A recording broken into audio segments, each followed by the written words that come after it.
Ito ay isang kwento tungkol sa masbate.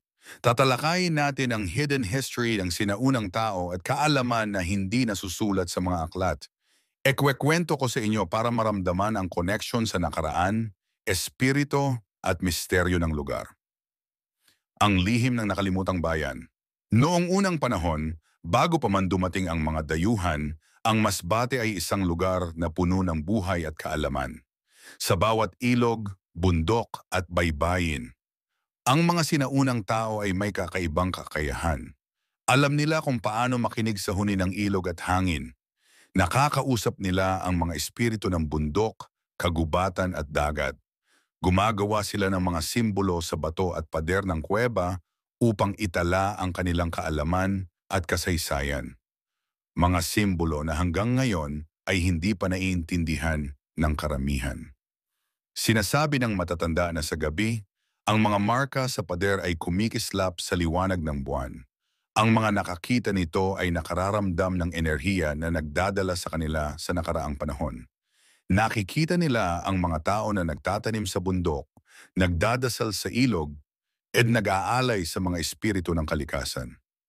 Mga sinaunang alamat at kaalaman. Una, ang liwanag ng ilog. Sinasabing may ilog sa Masbate na may sariling puso. Ang tubig nito ay kumikislap sa gabi at nakikipag-usap sa mga taong may malinis na puso. Pinapakita nito ang tamang landas sa buhay at nagbibigay babala kung may panganib. Pangalawa, ang diwata ng bundok. May diwata na nagbabantay sa kagubatan, nagtuturo sa tao kung paano igalang ang kalikasan. Sa mga sinaunang ritual, ang bawat halaman at bato ay may kahulugan at kapangyarihan. Pangatlo, ang sinaunang kuweba.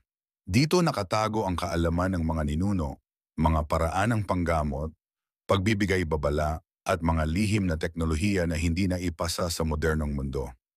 Mga aral ng nakalimutang bayan. Ang bawat tao sa Masbate ay bahagi ng mas malawak na mundo, kalikasan, espiritu, at enerhiya ng nakaraan. Ang bagong binhi o tagapagsimula ay tinuturuan na pahalagahan ang nakaraan at maramdaman ang buhay sa paligid upang ang lihim ng Masbate ay patuloy na mamuhay. At ang kaalaman ng sinaunang tao ay patuloy na gumagabay sa mga bagong henerasyon. Ngayon, kahit modernong mundo na ang bumabalot sa Masbate, ang lihim ng nakaraan ay hindi pa rin nalilimot. Sa bawat ilog na kumikislap, bundok na tahimik, at kuweba na nagtatago sa dilim, ang espiritu ng mga sinaunang tao ay patuloy na gumagabay. Para sa bagong binhi na dumating, ang mensahe ay malinaw. Pahalagahan ang nakaraan, igalang ang kalikasan, at maramdaman ang buhay sa paligid mo. Sa ganitong paraan, ang lihim ng Masbate ay mananatiling buhay, hindi sa aklat, kundi sa puso ng bawat tao na handang makinig at matuto. Para sa iba pang kwento tulad nito, mag-follow na at mag-share at mag-comment para sa gusto niyong kwento na pwede talakayin sa susunod na episode. Maraming salamat.